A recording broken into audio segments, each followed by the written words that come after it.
This is Democracy Now! When we come back, would you consider taking your money out of Wall Street Bank and putting it into a community bank? Former chief economist at the Senate Banking Committee, Rob Johnson, will join us. Stay with us. Peace Report. I'm Amy Goodman. It's no secret that the most powerful banks on Wall Street, the same ones American taxpayers had to bail out, made record profits last year. They've also cut back on the money they're lending, even though the bailout was supposed to get credit flowing again. Meanwhile, community banks on Main Street have either closed down or are barely surviving. Well, economist Rob Johnson, columnist Arianna Huffington, and filmmaker Eugene Jarecki, among others, came up with a new proposal that would allow ordinary people in this country to channel their anger over the bailout while also helping invigorate community banking. They're asking people to move their money out of the largest banks in the country into local community banks. It's called Move Your Money, and they're promoting it with a short online video that compares the current situation to the classic Frank Capra film, It's a Wonderful Life, where community banker George Bailey helps the people of Bedford Falls escape the grip of the predatory banker, Mr. Potter. Do you put any real pressure on these people of yours to pay those mortgages? Times are bad, Mr. Potter. A lot of these people are out of work. Well, foreclose. I can't do that. These families have children. Not my children. I turned to the person I've done business with for several years, and he's no problem. That person was CEO of a community bank. Banks like his have funds to loan, even while the larger banks have slowed or even stopped their lending. I don't have one single penny in any of your banks, not one, because I don't want my money put into CDOs and credit default swaps and making humongous bonuses. An excerpt from the Move Your Money video, available in full at MoveYourMoney.info. For more on the proposal, I'm joined here in New York by one of its initiators, Rob Johnson, former chief economist at the Senate Banking Committee and the Senate Budget Committee. He's now the director of the Economic Policy Initiative at the Franklin and Eleanor Roosevelt Institute. He also serves on the UN Commission of Experts on Finance and International Monetary Reform. Welcome to Democracy Now! So Move Your Money, how to come about? Came about at a dinner. Eugene Jarecki, my wife Alexis, and Arianna and I were talking about how frustrated people were that there was no legislative reform and there was no, what you might call, remorse from the big bankers. So we started to just, how we say, bat the fat about what could be done.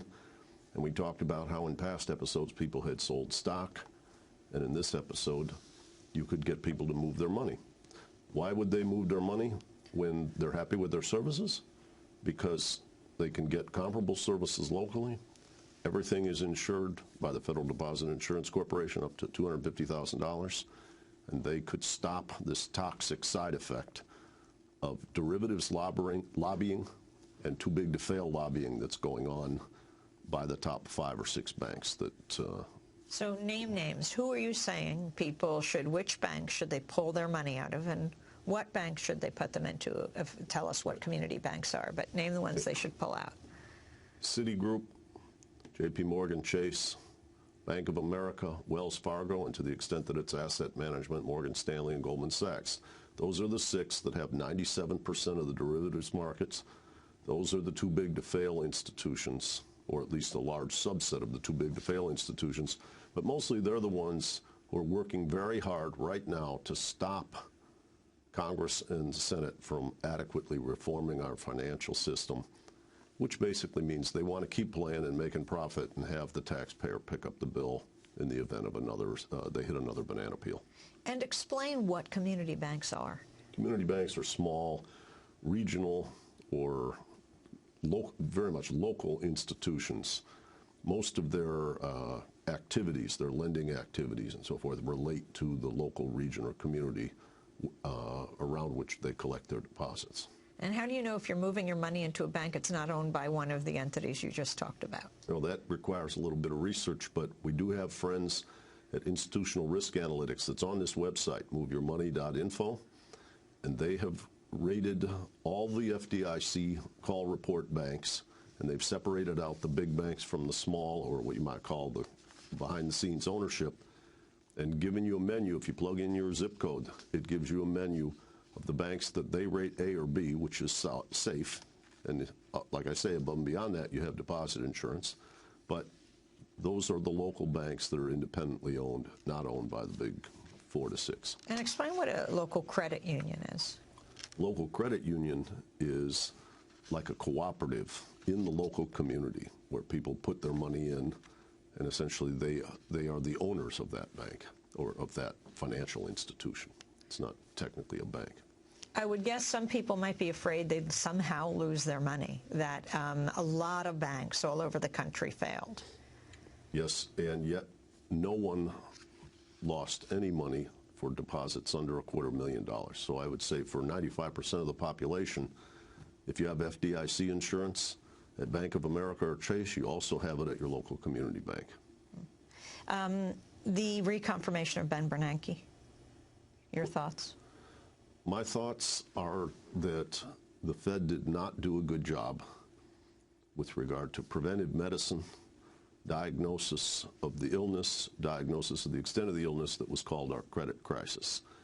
Ben Bernanke, who I know personally, is a very intelligent man, but he's embedded in a system whose incentives and governance is all about supporting the banks rather than being focused on supporting the people who they represent. What could the federal government do to encourage investment in local banks and community banks? The federal government could be much tougher in its regulation and much tougher in the rule setting in Congress on these big banks and these too big to fail banks. They're subsidizing them enormously, which gives them a competitive advantage vis-a-vis the small banks. Their profitability is enormous.